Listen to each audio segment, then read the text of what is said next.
নমস্কার, সকলকে শুভ দীপাবলি।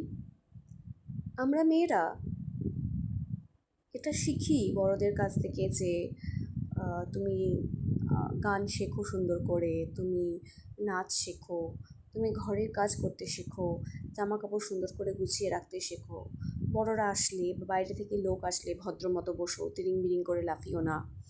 আমাদের ছোটোবেলা থেকে এটাও বলা হয় যে তোমার বড়রা যদি কেউ ভুল কথাও বলে, তুমি সেখানে তার কথার উত্তরে কোনো প্রতিবাদ বা নেগেটিভ কোনো কথা বলতে পারবে না। সে যদি ভুলও হয়, তখন সেটা তোমাকে বলা হবে তর্ক করা, তুমি খুব বেয়াদব। কিন্তু বর্তমানে আধুনিক যুগে মেয়েরা সব করছে। তারা ঘরের কাজও সমান তালে করছে, বাইরের কাজও করছে। তারা হ্যাঁকে হ্যাঁ, নাকে না, সেটা জোরের সাথে বলতে পারে।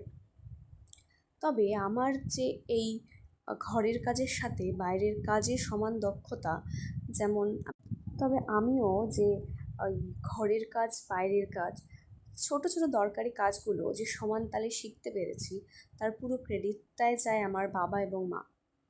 আমার মা কখনোই আমাকে কোনো কাজে বারণ করতো না। যেমন ধরো, বাবাকে দেখতাম লাইট লাগাচ্ছে বা স্ক্রুড্রাইভার একটু টাইট করছে, সাইকেলের চেন ওঠাচ্ছে, তখন আমি দেখতাম সে কীভাবে করছে, বাবা কীভাবে করছে জিনিসটা। বা আমার মা যখন দর্জির মেশিনে সেলাই করতো, আমাদের বাড়িতে একটা মেশিন ছিল, তো আমি জানতাম যে মা কীভাবে মেশিন সেলাই করে, বা মেশিনটার সুচটা খারাপ হয়ে গেলে কীভাবে লাগাতে হয়, ববিন কেস কীভাবে লাগাতে হয়। তো সব কিছুই আমি করতে পারতাম। তো এই যে ইচ্ছা, বা কোনো মিস্ত্রি আসলে কাজটা কীভাবে করতে হয়, সেই জিনিসগুলো আমি ভালো করে দেখতাম এবং সেটা আমি খুব সহজেই শিখে যেতাম।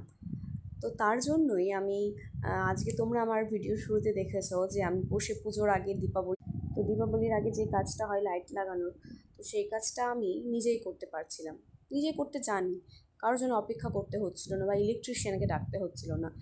এটা ভাববে না যে পয়সা বাঁচানোর জন্য, তবে হ্যাঁ, ইন্ডিপেন্ডেন্টলি করতে পারছি, আমি জানি কাজটা। তো প্রথমেই তোমরা দেখলে ভিডিও শুরুতে যে আমি বসে চেকিং করছিলাম যে সব ঠিকঠাক চলছে কিনা। সবথেকে বিরক্তকর কাজ হচ্ছে যে আলাদা আলাদা করা, যেটা জড়িয়ে পাকলিয়ে যায়। তো সেগুলোকে আলাদা করে এই শ্বশুরমশাই, যাকে বাপি বলি আমি, যেহেতু আমার হাজব্যান্ড বাপি বলে, তো দুজনে মিলে সব সাজালাম, অ্যারেঞ্জ করলাম। আর এই যে রাত্রেবেলার লুকটা, আর এটা বাপি কিনে এনেছিল ঝিকিমিকি একটা লাইট। তো দেখো কেমন লাগছে, জানাবে সবাই। ধন্যবাদ।